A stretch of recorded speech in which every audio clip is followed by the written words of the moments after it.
You don't even have to make a big step and be like, I'm going to quit my job. You just have to start being willing to be uncomfortable. This is where I always go do stand-up comedy, even if you don't want to be a comedian. If you're in a job, even if let's say you're a lawyer and you're like, I don't know if I really, really, really, really want to be a lawyer. Don't have to quit your job and then try start a business. Start doing open mic comedy nights. Learn what it feels like to step outside of your comfort zone in front of people, to fail, to try again, to have to reconsolidate your own sense of self-esteem inside of yourself, to learn how to hold yourself in discomfort. It's like exercising a muscle, but in a low-stakes scenario. So if you can find a way to like get yourself uncomfortable and practice that over and over, suddenly the possibilities of what you think you could do for your life, the courage it might take to walk away, the courage it might take to start again, that becomes easier and easier and easier. Many people want to navigate life with peace and joy, but struggle to connect to their intuition. They find themselves overwhelmed, burned out, and frustrated. My name is Francesca Phillips, and I'm obsessed with spirituality and psychology and how the two can intersect to help you live a successful and intuitive life. I believe each of us can accomplish amazing things through balance and healthy habits instead of burnout. Consider this your go-to resource for where spiritual wellness and mindful productivity meets practical wisdom. If you're craving positivity and want to know how to find the answers within instead of searching endlessly without, then you're in the right place. Get ready to feel supported and inspired. This is the Good Space Podcast. You're listening to the Good Space Podcast, episode number 26, Why Humor is the New Spiritual Must-Have with Mia Lux. Before we dive in, I want to give my warm appreciation to our reviewer of the week, Lisa M. And they say, beautiful, calming, and insightful. This podcast brings light to my life. So grateful to have found the inspiring Francesca. Looking forward to the next. Thank you so much, Lisa M., for your kind words. I can tell you're a light to those in your life, and I'm grateful you're part of the TGS community. I'm sending you lots of love. If you want to be highlighted in an upcoming episode and help further the mission of the Good Space, make sure to subscribe and give us a review on Apple Podcasts, so I can then highlight your review in an upcoming episode. It only takes a minute. You can pause the episode and come right back. Make sure to screenshot this episode on your phone and tag us on your Instagram story at @FindYourGoodSpace, #TheGoodSpace, to let me know that you're joining in today, as you know that I love to share those screenshots on our stories too. Welcome to episode 26 of the Good Space Podcast. Today, we're going to talk about the most underrated spiritual tool and why you need to use it more with someone very special today. She's a comedian, the creator and host of the hilarious and insightful Conscious-ish show. She's also a wellness advocate and recovering lawyer, which is why I thought she would be perfect to teach us how to use humor for your own wellness and progression. So welcome to the Good Space Podcast, Mia Lux. Thank you so much for having me on, and well done for saying the show's name, Conscious-ish Show, right. I think you're the first person who got it out in one mouthful. And I say that's a test of enlightenment. I'm like, wow, there you go. It's truly spiritual people can say conscious-ish. You are so sweet. It's funny. I think I practiced it a few times because I am I fumble over my words a lot. So yes, that's like. Oh, I feel like just the name of the show itself encapsulates this entire concept of making fun of ourselves and not taking ourselves seriously. Because usually, with spirituality, there's so much slang, right? There's so much you got to know the words, you got to wear the mala beads, you got to do it right. You got to know consciousness. And so when I make people say conscious-ish and they stumble on it, which everybody does, like conscious-ish, you start cracking up. So I feel like already by making the name of the show very complicated to say, I was already putting the work into practice. Oh my gosh, I love that so much. Okay, so tell us your story then. How did you create the show? How did you get to where you are today? I think for me, I suspect like a lot of your listeners and your audience, I come from a very, very sort of originally achievement, success, sort of academic focused life, very, very linear. I grew up you could be a doctor, you could be a business person, you could be a lawyer. Those were the choices available to me. And so I became a lawyer and practiced for a couple of years and failed absolutely miserably at being happy. Was an excellent lawyer, but just felt that deep sense of misalignment. Probably didn't help that as a lawyer in New Zealand, we drank ourselves to death 3 times a week. So it's hard to be a happy person when, your work culture is just alcoholism. But then, I really had that sense of like, wow, like I did everything I was told to do, everything society instructed me to do to be a success, to be a win. And it didn't quite work out for me. Like I found that there were aspects of what I wanted to experience as a human being on this planet that just weren't being fulfilled. So, cue spiritual journey as most of us go on, a bit of a pendulum swing. And overall, like I'm like you, I have been a personal growth junkie for, decades now, really driven by, a combination of, I've suffered depression on and off since I was young. And so really been searching for a deeper sense of meaning, purpose, and connection in life. Plus, then also driven by this idea of like, could we create a really joyful, meaningful life? So I've been deep diving into all of that. And I think like you've found, and I'm sure many people have found, that stuff gets very heavy and very serious very quickly. I'll never forget like the first ever meditation class I walked in on. Everyone's wearing like flowy pants. Everyone's doing that thing where like when you say hi, they hold their hands to their heart and they look you in the eye for like way too long. Greetings, welcome. I'm like, okay. And there was like a whole secret code and very serious secret code around it. And so to be honest, like I just found it really intimidating and really overwhelming. I think when people try to get into personal growth, it can feel like that. It can feel like there is like a secret code you don't understand. I kept going, I guess I'm not spiritual enough. Like I don't have the right clothes. I'm not using the right language. And so I think during that journey, I just started to see how funny it was. And as I really started to do the work on myself and really feel the transformation, I realized very quickly, like, humor has a place in spiritual development. In fact, I think humor is a tool of spiritual development because the quicker you can laugh at yourself and the quicker you can laugh at a situation, the quicker you can heal from it, recover, have perspective, grow from it. So the Consciousness Show was a merging of the work I was doing in the personal development world, hosting big conferences around the world in the sort of spiritual personal development space, and comedy.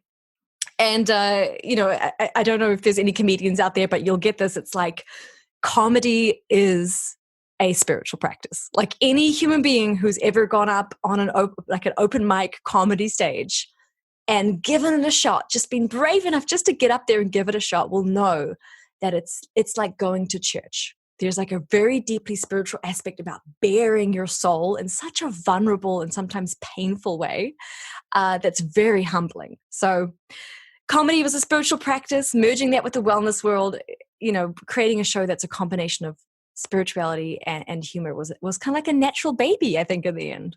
Oh, I love it. And that's, I think we talked about this before, that I stumbled upon like a YouTube video or something. And I thought, I need to know this person and we need to talk. And, if you're listening now, we'll make sure to include some links to some of the episodes that you have, but they're very just lighthearted, but also like poignant. Like you really do give amazing, thoughtful things in it. And it's brilliant.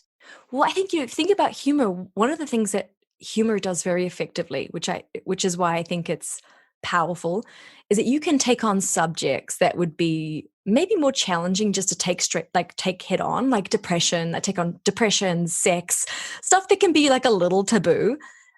And if you just take it on with a very serious, earnest approach, either it's like super, super heavy and no one really wants to watch that. Because like, yes, it's true. Yes, it's helpful. But like, oh my God, I have half an hour free time today. I am not watching that. Or it's like sex, which is super awkward. There's so much, taboo around it. And so again, to talk very seriously about sex can almost be creepy. So finding like using humor, like it opens up all kinds of pathways for us to explore topics that normally we would just stay away from. Yeah. Oh, it's great. It's such a great way to think of it. So tell me this then. You go from lawyer to what you're doing now. So how did that transition happen? How did you, because, I feel like that's a sense of security that you must have been like, okay, I worked so hard to go to law school, to become licensed, to do all these things. So can you walk us through, just for anyone who may be listening, wondering if what they're doing is right, or if they have anything to offer or contribute in the world? So how did you get to that point? Well, you're a psychologist, so you'll appreciate there is, there's a concept of sunk cost fallacy, right? Where once we've put a certain amount of time and effort into something, we're very reluctant to let it go. We're very reluctant to walk away because we go, I sunk so much of my energy into it, so much of my time into it. I should just persevere. It's why we stick with bad relationships or we stick with careers that are unfulfilling, because that's the reason why I became a lawyer. The reason I became a lawyer was I was like, well, I studied for 5.5 years. I should probably become a lawyer, right? And I sunk another 2 years into it. So I really do appreciate for anyone who's in that position where you're not like 100% happy with what you've got, but the idea of walking away from it is so challenging, right? You've put so much of yourself into it, and you're walking to a giant question mark. For me, I think I've done that. I've done that a few times. I was a high school teacher afterwards, so I actually reinvented myself professionally, and I taught kids with behavioral and learning difficulties, and I loved that job. But again, it wasn't a right fit. I had to walk away from it. The way I see it is I don't feel like I came into this life to live a safe life. I don't think we're wired like kind of at an evolutionary level to seek safety, but it doesn't really make us happy. Like that, very few people are deeply, deeply fulfilled in safety. I think most people really find fulfillment when they're engaging the best parts of themselves to maybe overcome challenges or to contribute or to help. I think most of what a person has to work through in order to leave a safe, secure environment is really just getting a familiarity with discomfort. You don't even have to make a big step and be like, I'm going to quit my job. You just have to start being willing to be uncomfortable. This is where I always go do stand-up comedy, even if you don't want to be a comedian. If you're in a job, even if let's say you're a lawyer and you're like, I don't know if I really, really, really, really want to be a lawyer. Don't have to quit your job and then try start a business. Start doing open mic comedy nights. Learn what it feels like to step outside of your comfort zone in front of people, to fail, to try again, to have to reconsolidate your own sense of self-esteem inside of yourself, to learn how to hold yourself in discomfort. It's like exercising a muscle, but in a low-stakes scenario. So if you can find a way to like get yourself uncomfortable and practice that over and over, suddenly the possibilities of what you think you could do for your life, the courage it might take to walk away, the courage it might take to start again, that becomes easier and easier and easier. I think I've always been very diligent about making myself terribly uncomfortable. And so when it's come to big decisions, I've had, thank goodness, the strength and capacity to make those choices. That's amazing. Yeah. And it's not easy, but I love that concept and idea of making yourself comfortable with the uncomfortable, or at least willing to do it. So when you were transitioning out of becoming a lawyer and then you were doing work at a school, right? When did you think, ooh, like, did you always do comedy, or how did the two come together after that?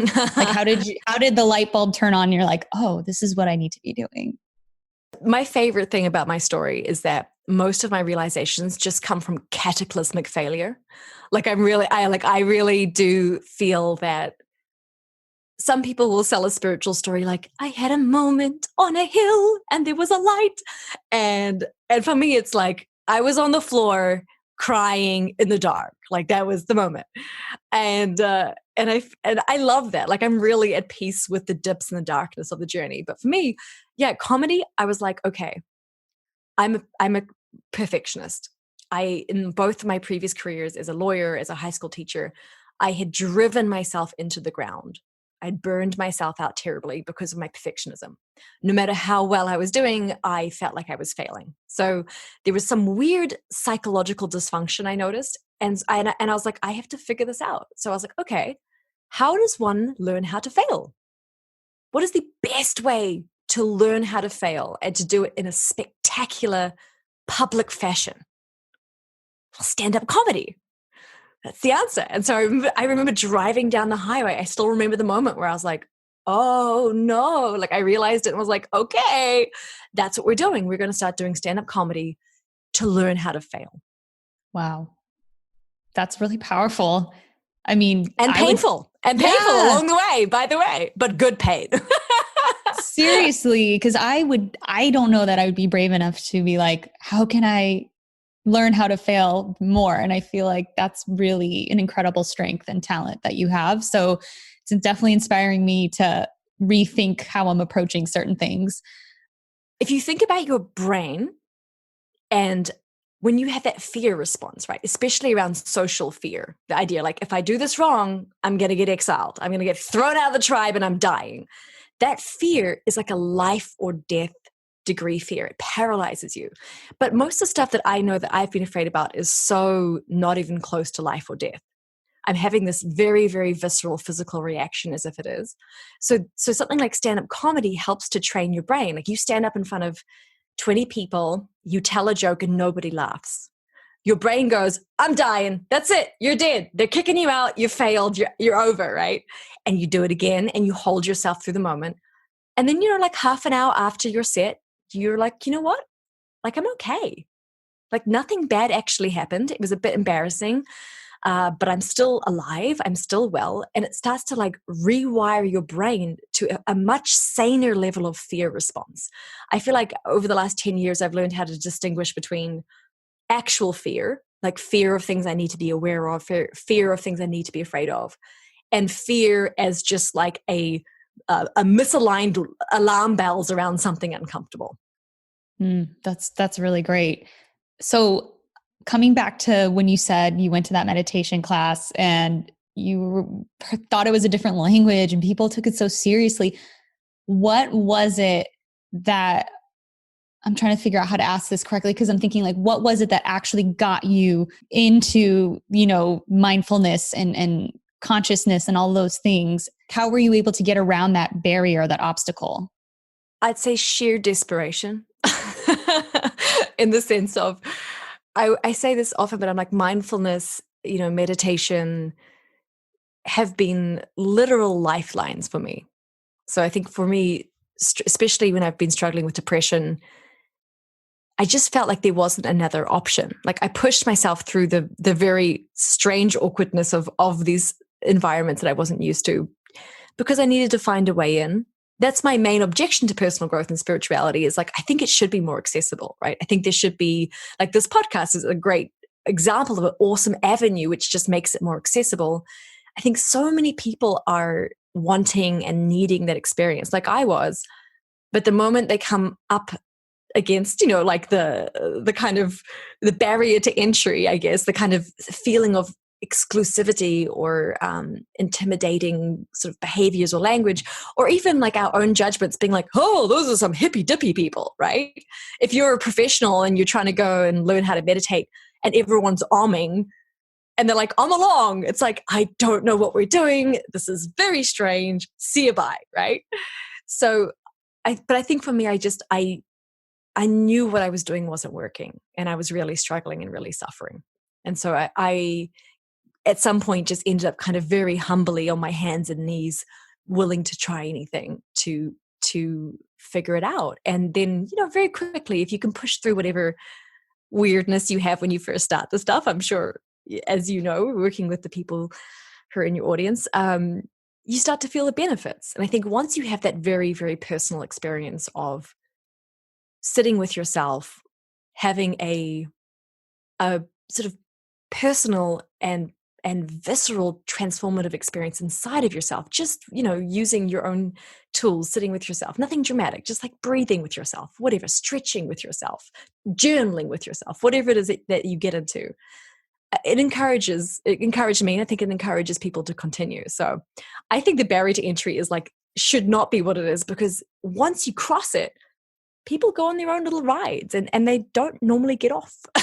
Yes. Oh, that's such a great visual. And it's interesting that you mentioned how it felt uncomfortable. So again, that's another instance where you felt uncomfortable.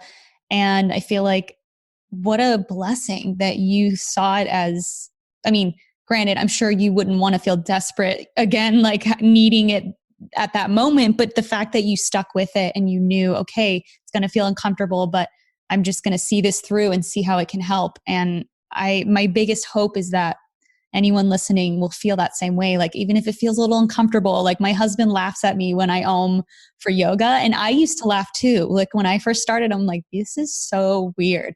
But then when you feel safe enough in yourself and with other people, the environment that you're in, I find that it's easier to be open to and embrace. How did you overcome that barrier to entry when you started getting into this? What what made it worth pursuing for you? Well, I feel like I've always been spiritual. I was raised Catholic and I didn't like how they taught spirituality in school, but I always felt like there was God there and that there was something beyond me. And so I think for me, it was, I just had moments with people, or I picked up certain books and they made it feel okay and they made it digestible and tangible and like something that I could see myself doing in my life. It wasn't just theory. And I mean, I love both of it because I love psychology and I love all those things. But I think it was just the touch points, like the little seeds that were planted through people or experiences. What was one of the first sort of books or teachings you came across that when you were beginning this journey? I think it was The Power of Now. Oh, that's same as me. Really? That's crazy. Yeah. I always call it the gateway drug. Like that's the perfect gateway totally book. The gateway drug. Yes. Yeah. And it's funny though, because reading it in my early 20s and then I reread it like a year ago and it just like I saw it differently. So anyways, it's really I had the same experience. Like I read it at 16 and I didn't even read it. It was more like something like Eckhart Tolle says it in the book, like, I'm not writing this for your conscious mind. Your conscious mind is reading it, but it's going deeper, right? It's going deep into your soul, into your awareness. And I had that, like I actually had the experience of, for the first time in my life, because I had no spiritual background, no religious background, nothing, catching a glimpse of like what it felt like to be completely present. And then, like went back like recently and read it and was like, 101. Personal growth 101, and I just like laughing at like how profoundly revelatory the idea that the present moment is all that exists. Had never heard that before. It's a total trope and cliche in personal growth now, of course. But it was if you've never actually had that shared with you, had it settle into your system, had an experience of it, I mean, it's a mini enlightenment. It really is. You go, oh, there's a voice in my head. It's not me. Yes. No, exactly. Or many voices in my head as it may be with me. Yes. No, for sure. And you're right. Like that feeling of presence is like no other. It's like a sense of awe. And I felt that with, Eckhart's books. I felt that when one time I was looking at the stars in Angeles Crest in Los Angeles. And I just remember this, like, it was just a crazy feeling that I'll never forget, but it was like that pure presence. And then I watched Joe Dispenza's, seminars online, and I was like on my bed feeling like I was on drugs because it was like I was so present and like this state of mind that I've never felt before was unlocked, and it was just like unreal. And I know it sounds crazy, but when I called my friend who was like a few years ahead of me, she was like, "No, I felt the same thing." So I was like, "Oh, thank goodness! Like I'm not crazy." Yeah. Isn't it amazing that feeling that way could make us feel crazy? I think this is a really interesting insight into the dysfunction of our culture. Certainly in my experience, what I was taught was that your mind is everything. Your mind is everything. What the mind says, how the mind performs. This is what we use. This is what we trust. This is what we are. We are actually our minds. And that constantly reinforced cultural belief leads to so much dysfunction. For sure, it's a big part of what's played for me, it's played into the creation of my depressive episodes when I'm too identified with my mind. It creates a life. You go become a lawyer. Well, for me, I think I know many people who love being lawyers. I just want to qualify. Like, there's nothing wrong with being a lawyer. I have two friends who are like, it is their dharma. They do it so well. It is beautiful. It was not my dharma. I became a lawyer because that's what everybody clapped for, because that's what my mind did really well. And it can be really confusing if you've done everything right and you've listened to the mind and your mind is technically winning, but something in you feels like there's an ache inside of you. There's a sense of missing inside of you. There's a yearning inside of you. I think there's so many people who are feeling they can't reconcile the gap they have inside of them with the supposedly perfect life that they've created. And that cognitive dissonance creates so much dysfunction because we have to work so hard to tell ourselves stories about like why we are doing the right thing. No, this is definitely that I just need a bigger house or a bigger car, or maybe it's this, right?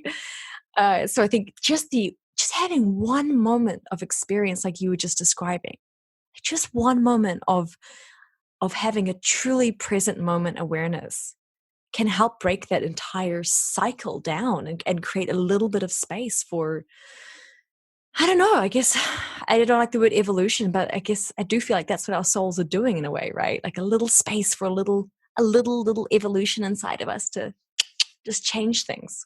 Oh, yes, exactly. And I love saying that every experience is a chance for evolution. So we can use every opportunity to evolve. That's really higher. great.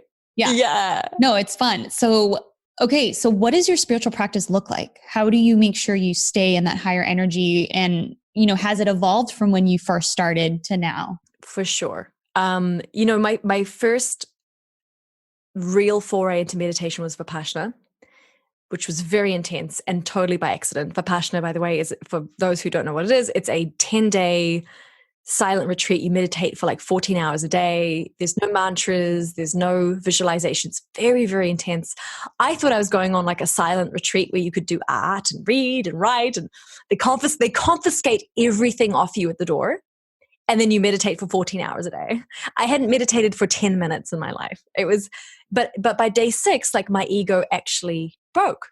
And it was very powerful for me because it's like it created a channel that I could never close again. So then ever since then, I've meditated daily, regularly. I've changed sort of styles. Sometimes I'll use different sort of guided meditations. Sometimes I'll do a kind of a transcendental meditation, or there's different breathwork practices depending on like what I'm working on in my life. But meditation for sure, mindfulness, just really trying as much as possible in my daily actions. Washing the dishes and flattening boxes are my 2 things. I hate flattening boxes. Like I hate it. It makes me so mad. But if I do it mindfully, I love it. Flattening boxes? Like, what do you flattening mean? boxes, like all these Amazon boxes we get. Oh. And you have to flatten them. To put, yes. And it's like I have like 18 boxes, in a small area. I'm like, bloody boxes, I've got to flatten these boxes. And I can spend 5 minutes either grumbling, like telling myself how much I hate boxes. But if I do it mindfully, right, drop into like, feel the boxes. Boxes are made of paper from trees that grew in a forest. And you really are with it. I love it. So mindfulness practices for my daily stuff. But honestly, recently, the last few years, the biggest practice for me has been lucid dreaming. It's a very, very powerful practice. The Tibetan Buddhists have been using it. They call it dream yoga. Dream yoga encompasses a little bit more than just lucid dreaming. And also in the Toltec shamanic traditions, and pretty much lucid dreaming is when you get conscious in your own dream. So you're in a dream and you look around, you go, I think I'm dreaming. And you become lucid, you recognize that there is a dream, and you stay in the dream. So what it really is you're suddenly in a high definition virtual reality simulator of your own psychology. It's everything in there is you in some kind of physical manifested form. You can interact with the dream. You can ask to meet and work with different parts of yourself, do incredible healing work, ask for guidance. Like it's so underrated, and it's about to go from like maybe 15 years ago, mindfulness and meditation were super weird. Lucid dreaming is about to break through into mainstream consciousness because it's more powerful than any psychedelics. I've done all kinds of various medicine journeys and blah, blah, blah. But a totally sober, integrated pathway into your own unconscious mind exists that anybody can train to use. Anybody can learn to lucid dream. So I've been working very, very deeply in that practice, very intentionally for the last few years. And I'd say, like, honestly, it is for anyone who's a kind of spiritual, psychological junkie looking at someone in particular right now. It's something you might want to try, because it is, for me, it's the most powerful thing I've ever worked with, ever. Wow. By tenfold. I mean, the thing is, I've lucid dreamed on accident a few times. Mm-hmm. Yeah. Where, like, I had a repeat dream, and then after like the 3rd or 4th time, I was like, wait, this is a dream. And then it would just like go black or whatever. But how does that even start where you do it purposefully and it can happen often? There are just basic training protocols. So the reason why we don't recognize we're dreaming when we're dreaming is because we're not mindful during the day. The Tibetan Buddhists, they call it the example dream, and then waking life is the big dream, right? And the example dream is one way that we can train to wake up in real life and to wake up in their version in the bardo when you die. So it's a pathway to enlightenment. It's a death practice, to practice for conscious dying. And so if you practice during the day, like I do a reality check, which is this: I look at my hands, and I do this for like 20, 30 times a day. And I check, like, is my hand really my hand? I turn it over, look. In a dream, it's very hard for your brain to replicate your hand that quickly. It's just when you're in a non-lucid state. And so if you do this in a dream, you'll like lose a finger. You turn your hand over and suddenly your finger's gone, or it's a claw, like strange stuff happens. And you're, oh, I'm dreaming. And so I practice this during the day. I have waking practices that help to build my mindfulness. I'm in constant self-reflective awareness. I look around my life and I go, is this a dream? Is it possible that right now you are in a dream? Are you dreaming right now about recording a podcast? Are you dreaming right now about listening to a podcast? And really being willing to look around at your reality and do that is not just a great mindfulness exercise, but then the habit carries over into your dream life. And so then you start to look around and you start to notice, I'm not sure elephants fly. This could be a dream, right? And then of course there's different techniques to learn how to stabilize a dream, how to stay within the dream, how to work with the dream. But I'd say like it didn't take me more than a couple weeks to get running with it. And as you said, it's spontaneous. Most people dream lucidly, spontaneously. Like it's something so natural to us as people. Again, we just don't have a culture that values it. We've never been taught that our dreams are important. And we've never even been taught that there is this possibility. For instance, like I've been working with like my sexual shadow. I've been working like with different elements of myself, and they present as these incredible dream figures, and you can ask them questions and they'll give you the most extraordinary intelligent answers about yourself. Like it is so unbelievably trippy and easy to train. If anyone's interested in learning, just by the way, the book I always recommend is by Charlie Morley called Dreams of Awakening. It's a brilliant place to start. It'll teach you all the practical stuff you have to know, but in what I think is a very powerful spiritual psychological context. Great. I'm definitely going to be buying that book, and then I'll make sure to link it in the show notes. So when you speak to these guides, or that's all in the dream, right? Is what you're saying? Okay. So because this is so interesting. When you actually are in the dream and you're lucid, do you like at that point, do you have a goal that you have before you go to bed? Like, okay, if I get myself in a dream, this is what I want to do. Or like, what is that like once you realize? Yeah, you got it. See, this is going to be so easy for you. For sure. So you think during the day, like, like what would I like to work with?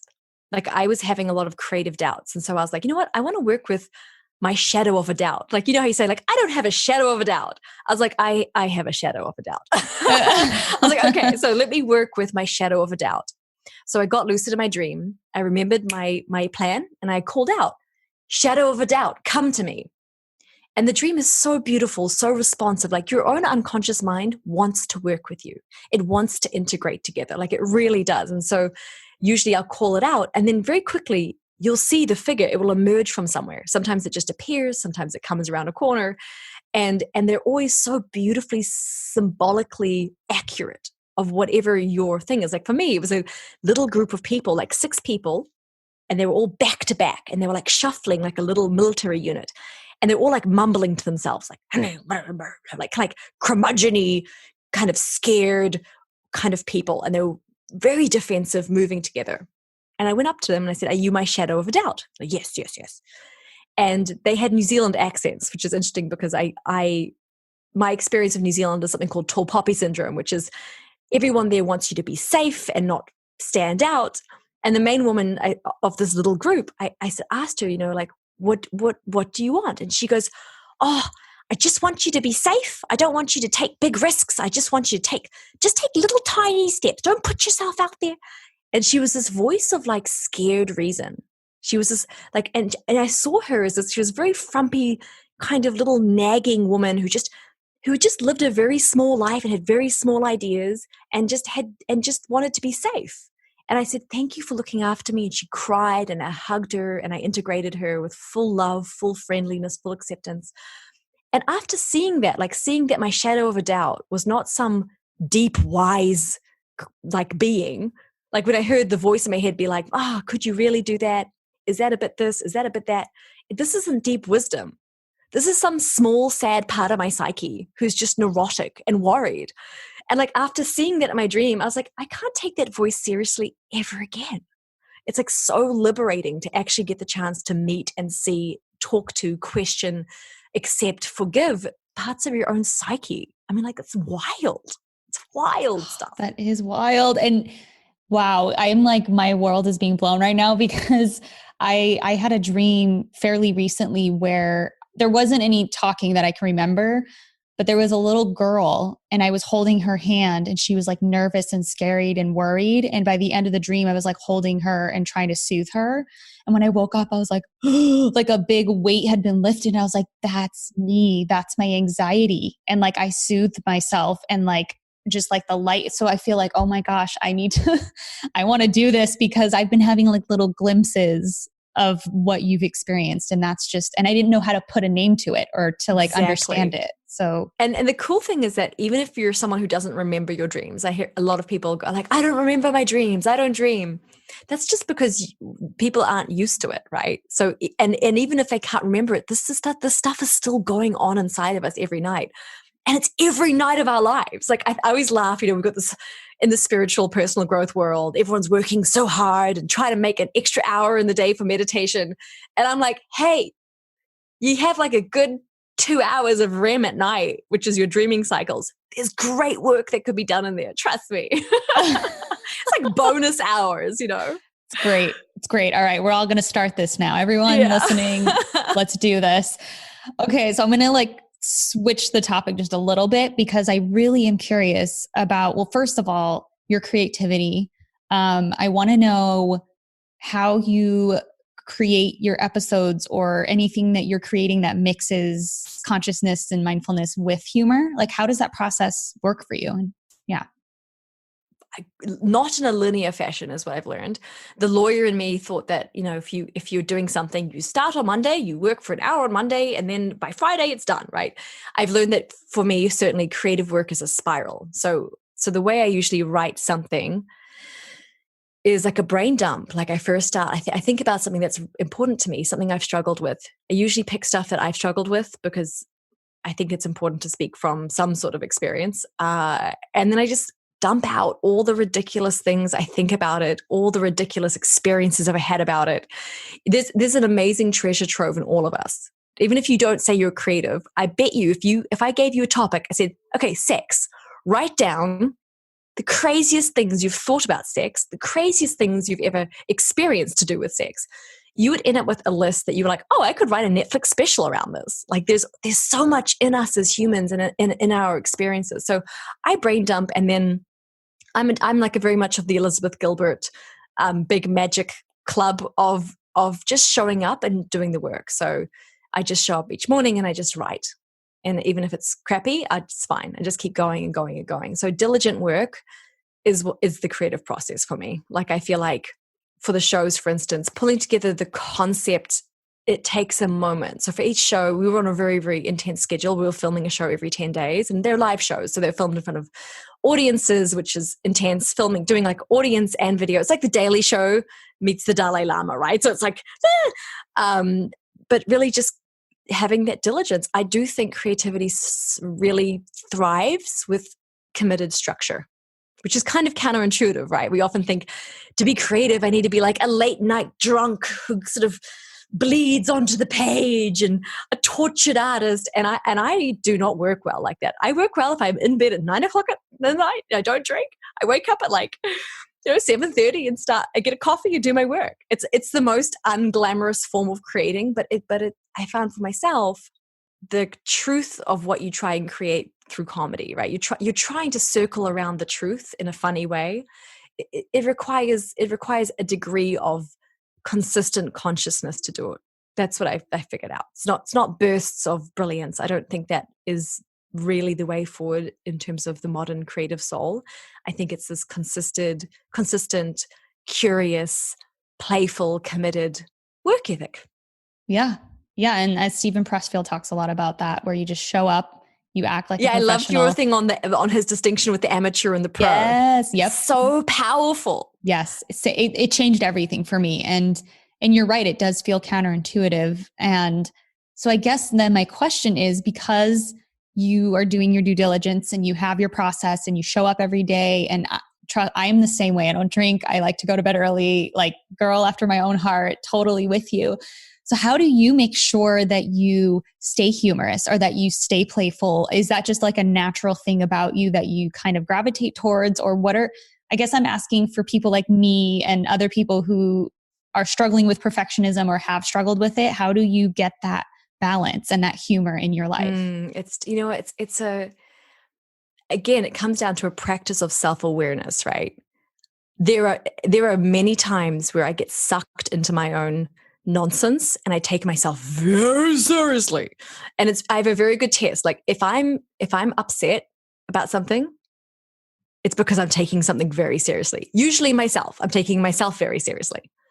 And so I have built as a habit a practice of being like, if I catch myself being emotionally charged about something, upset, sad, grumpy, whatever, the first thing I do is I ask myself this question of, okay, is it funny yet? Like, is it funny yet? Like, is there anything in the situation you're experiencing right now that could be funny? And it's like a little litmus test for me. And if you ask your brain that question, at first you'll be like, no, nothing's funny. It's very serious. I'm a very important person who's being disrespected or whatever, right? But if you train yourself to ask your brain the question, your brain will eventually find an answer. Your brain will eventually be like, yeah, well, this is a very serious situation, but the lawyer's pants are unzipped and it's kind of funny. Like whatever it is, right? And ideally, like I try to focus, is it funny yet on me? Like where am I being ridiculous? And it's just a practice. Like I think my brain is more naturally wired that way, but I do think asking yourself that question over and over, like training yourself to look for it, training yourself to find the ridiculousness or the beauty or the glory in whatever human experience you're having. It's a trainable thing. And I think the quicker you figure it out, like the quicker you can find what's funny, the quicker you have a gap to work with and go, okay, I can have a more thoughtful response to what's happening in front of me. I can have a more thoughtful kind of reaction inside of myself to whatever's happening.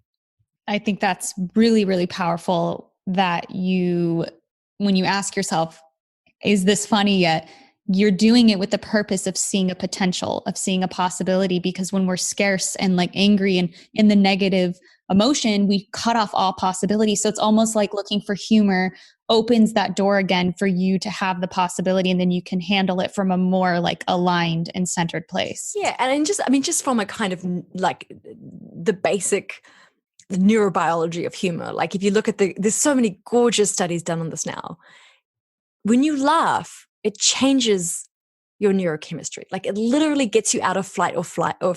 It creates a stress release. Like it builds stress up and then releases it and then goes, oh. And so laughter is a very simple, cathartic, physical hack to get from stress to being relaxed. It's also amazing in terms of like when you're having conversations with people, with the brain. Even when you're having a conversation, for instance, if you're having a difficult conversation and people get stuck into the amygdala and they're like against each other, fight or flight, creating a humorous link, getting them to laugh together about something automatically dispels it. Like it creates a greater ability to connect, to empathize, because human beings, if you're laughing together, your brain goes, oh, I guess we're friends. I guess we're part of the same tribe. So I think there's something powerful about knowing how to use your own kind of, just your own body to shift states. And I think laughter is such a beautiful medium between states. Yes. Oh, that's great. So aside from in a moment that you're feeling negative or tense or whatever, and you ask, is it funny yet? Are there any other tools that someone listening could also use to kind of trigger that humor or that playfulness? Watch comedy, watch good comedy. There's a reason why we love comedy. There's a reason why it's doing so well back on Netflix these days. Comedy talks about the shared human experience in some way. And whatever your flavor is, you'll find it. But there's something about watching another person really bare their soul and share that can lighten our own load. It's like having a mirror. Like if you're not sure, if you're not so good at finding your own funny first, Watch someone else making fun of themselves about something that you do. And you go, ha, it's so true. I do that all the time. I'm a terrible person, right? Or whatever it is. So if you, I would say just watch comedy. Find comedians that you love that you go, yeah, they get me. They get it. And it can be such a beautiful mirror and a way into yourself to watch somebody else do it. It's great. So who are the comedians that you love? Eliza Schlesinger, I love her. She's brilliant. I mean, Trevor Noah, Hassan Minaj, what's his name? He did the new one. He's got a great Birbiglia, Mike Birbiglia, so brilliant. Oh my god! And oh god, there's so many. I tend to like the more kind of like intellectual, philosophical comedians. Like I definitely err in that direction. I love Russell Brand, just quirky, spiritual. But there's, I mean, with Netflix, you can literally just pick someone, watch 10 minutes, see how you feel. If they're a no, next. Do you like Zach Galifianakis? He's too painful for me. It's so. Yeah, I love him. It's true. I love him, and even for me as a discomfort junkie, watching him torture people.